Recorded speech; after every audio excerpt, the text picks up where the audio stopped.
Նախար, ապահովագրությունը բժշկական, առողջապահական, ֆինանսական գործիք է, եւ դրա համար որպես ֆինանսական տեսանկյունից հարց տամ։ Հաշվարկներ է կարել 11,900 դրամ, չէ՞, թե չեմ սխալվում։ Այդ կարգին 10,800 դրամ։ Այսինքն ենթադրվում է, որ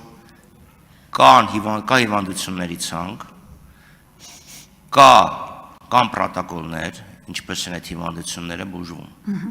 Հայրապես ուղղակի կառավարչական աշխատանքության հիմունքներից պետք է դրանով առաջնորդենք, որ հասկանանք հիվանդությունների բաշխում, ինչ հիվանդություններ եւ դա ինչ արժի։ Հետևաբար ենթադրում եմ, որ ցանկը կա, գոնե մոտավոր ցանկը կա։ Եթե խնդրեմ, թեկուզ աշխատանքային կարգով կուղարկեք այդ ցանկը, դա առաջի հարց խնդրանք։ Երկրորդը կա արդյոք մեխանիզմ հավելյալ ծախսերը փակելու համար, որովհետև կան ապահովագրական ընկերություններ, քիչ թե շատ կայացած համակարգ է։ Հիմա պետք է նաև ֆինանսական կանոնության տեսանկյունից նայենք եւ պետք է այդ ցանկը լինի, որ ապահովագրական ընկերությունները կարողանան նաև իրենց ֆինանսական քաղաքականությունը հստակեցնել։ Եվ երրորդը, ինչու զինապահ հիմնադրամ։ Ես քիչ առաջ զինապահ հիմնադրամն էի նայում, մարդիկ նվիրատվություններ են, ասկան նվիրատվություն կփրկի կյանքեր, կավելացնենք, ինդեքսավորենք, ասկան ես չգիտեմ, կա զինապահ հիմնադրամի գոնե ինչ-որ մի արձագանք, քննարկել եք դուք իրանց հետ, իրանց փողի այդ հավելյալ փողը պետք չի, որովհետև էլի եմ ասում, նայելով իրանց կայքից, իրենք հավելյալ գումար են խնդրում նվիրատվությունների տեսքով։ Այդ դեպքում կոնտրինտուիտիվ է, թե նվիրատվություն ես խնդրում, բայց մի հատ հսկայական գումար, որը բազային, որ ամեն դեպքում գալու է հիմնադրամ, այլևս չի գալու։ Եվ ինչ ազդեցություն է ունենալու այս օրենքը, այս ձևով ընդունելը զինապահ հիմնադրամի վրա եւ զինապահ հիմնադրամի շահառուների հետագա բարեկեցության վրա։ Շնորհակալություն։ Շնորհակալ եմ հարցերի համար, փորձեմ վերջից սկսել։ Նախ ասեմ, որ այս աշխատանքները, հաշվարկները իրականացվել են միացյալ կենտրոնական բանկի ֆինանսների նախարարության հետ համատեղ։ Զինապահ հիմնադրամի կանխատեսումները հաջորդիվ տարիների կենտրոնական բանկի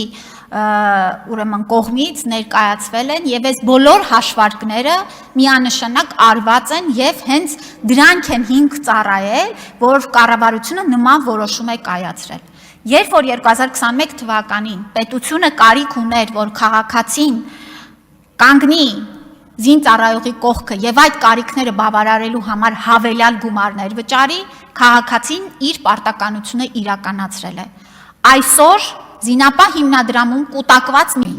եւ նաեւ հաջորդիվ դեռ վճարվելի գումարների հաշվին զինապահ հիմնադրամը ամբողջությամբ եւ միանշանակ իր պարտավորությունները կատարելու է։ Ինչ վերաբերվում է նվիրատվությունների, գիտեք, ցանկացած պարագայում նման հիմնադրամները այո պիտի ունենան fundraising-ներ, պիտի ունենան նվիրատվությունների հնարավորություններ եւ մեծենատության մշակույթը մեր երկրում պիտի շարունակվի։ Մեր առողջության հիմնադրամն էլ, ապահովագրման հիմնադրամն էլ նման հնարավորություն ունենալու է, որ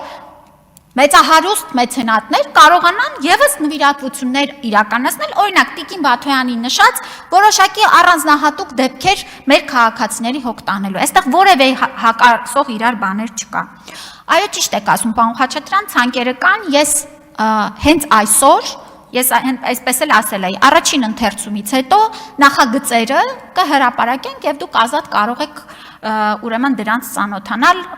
եւ ուրախ կլինենք նաեւ ձեր կարծիքները լսելու։ Բայց նորից պիտի նշեմ, դրանք նախագծեր են, պիտի հաստատվեն կառավարության կողմից։ Ինչպես են արվել ակտուարական հաշվարկները, շատ ճիշտ բան եք նշում։ Տեսեք, մենք վերցրել ենք մեր, ինչպես նշեցի, հիվանդացության բեռ հանդիսացող հիվանդությունները։ Նշեմ առաջին 3-ը սրտանոթային հիվանդություններն են,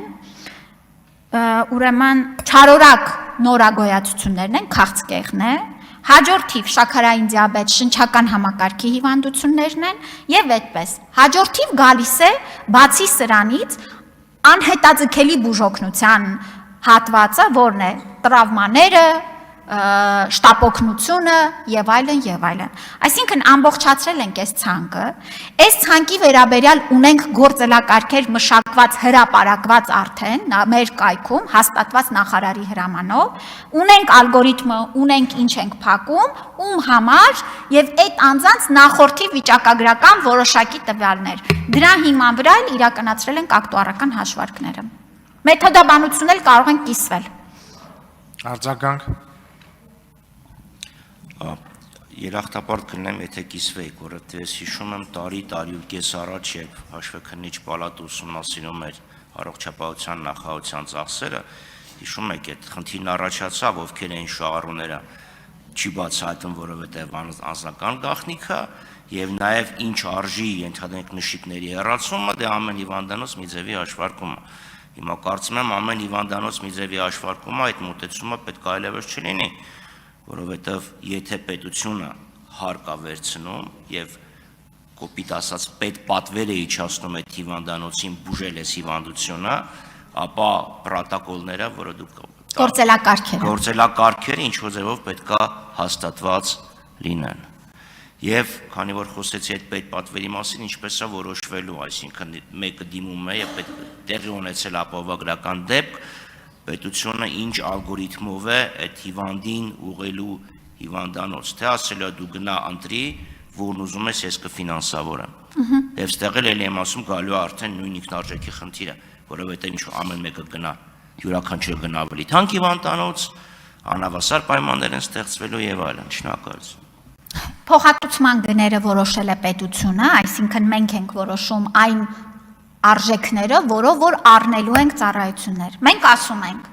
հարգելի բժշկական կենտրոններ, մենք պատրաստ ենք այս պայմաններով, այս անձանց համար ձեռք բերել այսպիսի ծառայություններ, այս գործելակարգերով, այս արժեքի դիմաց։ Եվ բժշկական կենտրոնները կնքելով պայմանագիր ապահովագրական հիմնադրամի հետ, սպասարկելու են ապահովագրական դեպքը։ Ինչպես է ապահովագրական դեպքը սպասարկելու։ Երկու ճանապարհ կա։ Կա անհետաձգելի բուժօգնության ժամանակ, երբ որ մարդը ընկնում է հիվանդանոց, ապահովագրական դեպքը բացվում է, սպասարկվում է, անձը ուրեմն ավարտվում է դեպքը, բժշկական կենտրոնը ստանում է փոխհատուցում, եւ հաջորդը պլանայինն է, երբ որ դու պետք է արդեն այցելես քո կցագրման պոլիկլինիկա, որը եւս դու ես ընտրում, այսինքն ամեն անհատ ինքն է ընտրում, որտեղ կցագրվի, դրանից հետո ուղեգրվում է բաց ուղեգրով եւ ելի ինքն է ընտրում, որ բժշկական կենտրոնից ստանա ուրեմն ծառայությունը։ Այսինքն այստեղ հստակ է ազատ ընտրելու իրավունքը։